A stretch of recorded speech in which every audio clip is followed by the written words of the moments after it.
Hey, what's up, YouTube? This is What's My Gray Garage, and today we're going to be talking about the Subaru Sambar pickup truck. We're going to go over some things about the truck underneath it and what to look for when you get yours in from the import company or wherever you're going to get it from, and how to check it out and make sure you have it, make sure it's roadworthy and it's not going to have any problems.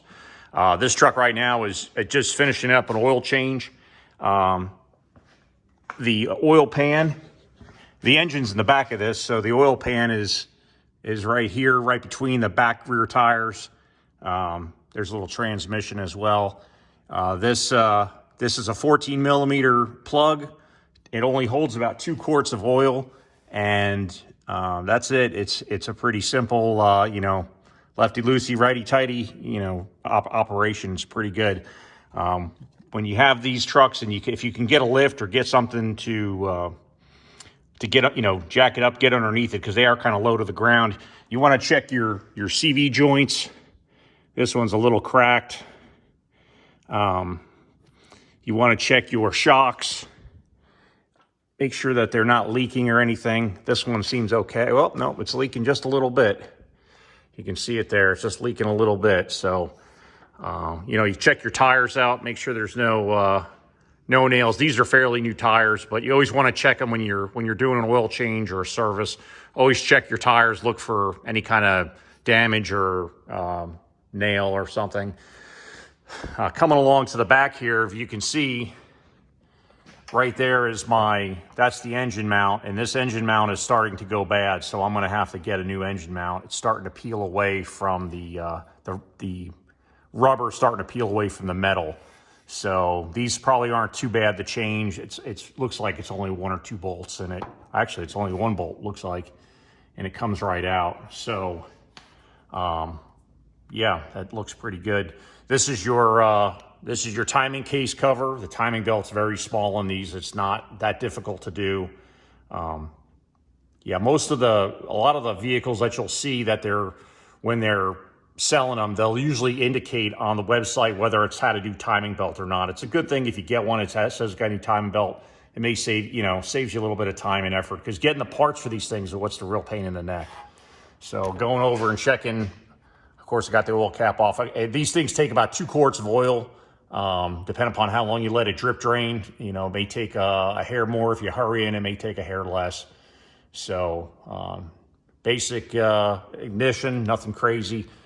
Cap and rotor, I've changed this one out because the cap and rotor were just worn from age and time, and I put a new set of wires on it, new set of plugs. All, again, is very easy to get to because it's got this little drop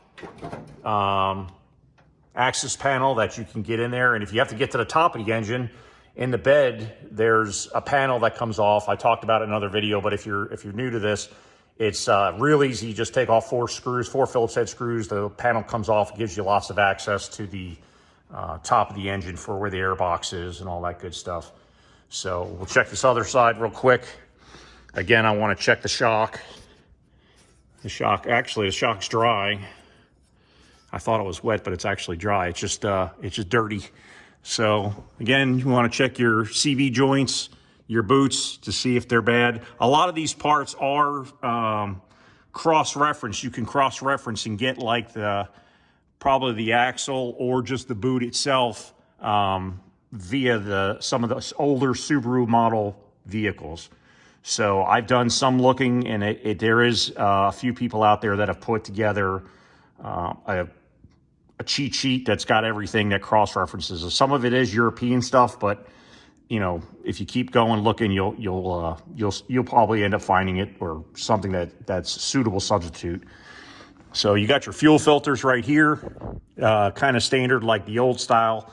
The old way of doing it, where it's just a plastic filter, and you got your two lines, your inline and your outline. Check your drive shaft. Make sure there's no play or no nothing. This one's in neutral right now, so it does turn all of it. But here's a little transfer case, or not transfer case, I'm sorry, a little pumpkin for the front end. I've got no idea what the kind of gears are in there. I have no idea. But this is fairly simple. It's got a drain plug on the front right here, and then it's got a fill plug here. Before you drain your fluid, if you're going to do this, make sure you can get this plug out. Otherwise, you're going to be kind of having a hard time fill this thing.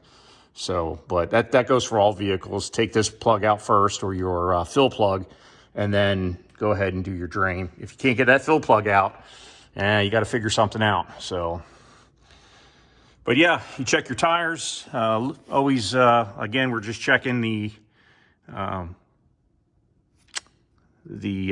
boots here on the CV joint axles, making sure they're good. This vehicle here, it does have air conditioning, and the fan sits right there for the cooling fan, sits underneath the vehicle. So if you have one of these vehicles, and you have AC, make sure you don't go, this thing can go through the woods, but be careful what you're running over, because you're probably going to damage something that is going to be kind of difficult to get and repair. There's your standard fan up in there for your antifreeze and or your coolant. Yeah, it's not that crazy of a vehicle. It's really a nice little vehicle. It does really good. So, but yeah, the overall, it's in good shape. This thing's doing pretty good. So I've put about 2,500 kilometers on this vehicle, and I haven't had really any issues at all. Yeah, it's a solid little vehicle. I really recommend these. These are really something else. They do really well when you're just bebopping down the road, and you want to go down to the local store, or you want to go to make a quick run to Home Depot.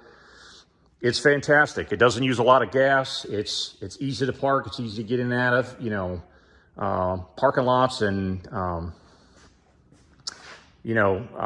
easy to load, easy to unload. It's great. It's a great little truck. I highly recommend these things. These things are great.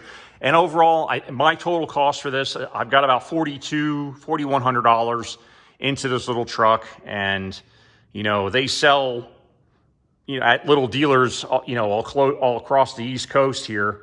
They sell them for $5,000, $6,000, $7,000. I've even seen them up as $12,000, which is really, I think, a little excessive, very excessive, actually. I mean, I don't know who's going to buy that, when you could literally import 3, for the same price. You could at least get 2.5, or, 2 really nice trucks. But yeah, anyways, I hope you liked the video. If you liked the video, please like, share, subscribe, and we'll see you next time.